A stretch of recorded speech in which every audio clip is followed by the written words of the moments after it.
morning students. Today I will teach you about guidance for genetic counseling. Previous class में हम लोग genetic counselling के बारे पढ़े थे. आज मैं बताऊंगी आप लोगों को कि इसमें कुछ गाइडलाइंस है. जब आप जेनेटिक काउंसलिंग दे रहे हैं तो कुछ गाइडलाइंस है, उनको फॉलो करना होगा. ठीक है. फर्स्ट है genetic counselling supervised by a health care professional. जो जिन्हें काउंसलिंग का ट्रेनिंग दिया गया है, ठीक है, उनको क्या करना चाहिए? जेनेटिक काउंसलिंग करना चाहिए. जो प्रोफेशनल हेल्थ केयर वर्कर हैं, जिन जो जो जेनेटिक काउंसलिंग के बारे में जिन्हें ट्रेनिंग दिया गया है, जो स्टडी किए हैं, वो क्या है? प्रोफेशनल हेल्थ केयर जो लोग हैं, उनको क्या करना चाहिए? जेनेटिक काउंसलिंग देना चाहिए. Next, non genetic health care professional. और इसमें भी जेनेटिक काउंसलिंग के time non genetic health care professional मतलब हेल्थ केयर प्रोफेशनल नहीं होते हैं, वे लोग भी जेनेटिक काउंसलिंग के प्रोसेस में इन्वॉल्व होते हैं. तो उन्हें उनका रिस्पॉन्सिबिलिटी है कि अपने एबिलिटी एंड लिमिटेशन के अकॉर्डिंग वो अपना काम करें. Next, health care professional should not agree to testing without pre test counselling. Genetic counselling से पहले क्या करना होता है? Pre test counselling. तो जब अगर किसी पेशेंट का प्री टेस्ट काउंसलिंग नहीं हुआ है, देन जो हेल्थ केयर प्रोफेशनल है, उनको जेनेटिक टेस्टिंग नहीं करना चाहिए. Next, predictive test for future severe illness with no option for treatment or prevention should not be performed without pre and post-test genetic counseling, psychosocial education and follow.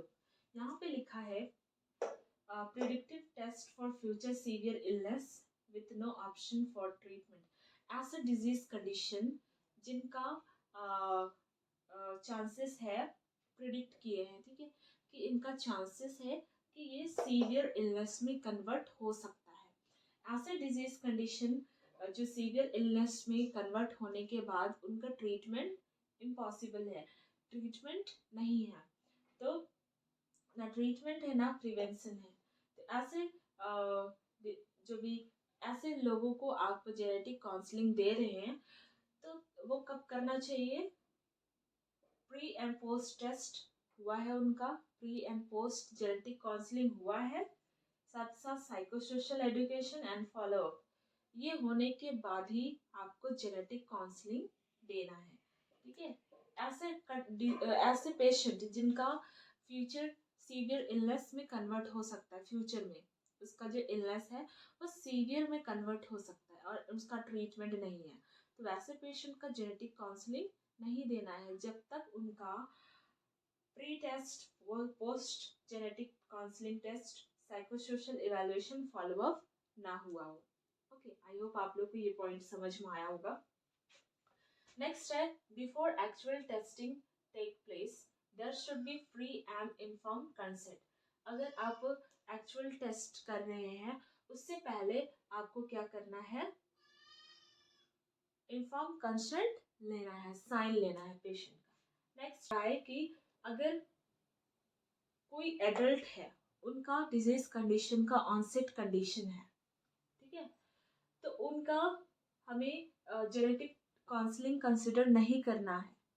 कब नहीं करेंगे? जब उनका चाइल्डहुड के time कोई ट्रीटमेंट या कुछ surveillance नहीं हुआ है, तो हम वैसे पेशेंट को जेनेटिक काउंसलिंग नहीं देंगे. Last, in situation where testing children or other persons who are not able to give informed consent is considered. ऐसा पेशेंट जो चिल्ड्रन है या फिर अदर पर्सन जो इन्फॉर्म कंसेंट नहीं दे पाते हैं, तो उन पेशेंट को हमें क्या करना है? कंसिडर करना है कि उनको बिना कंसेंट का हमें क्या करना है? जेनेटिक काउंसलिंग देना है. ओके, आई होप आप लोग को ये टॉपिक समझ में आया होगा. अगर कोई पॉइंट में डाउट होगा तो आप लोग कमेंट करके पूछ सकते हैं. Thank you student.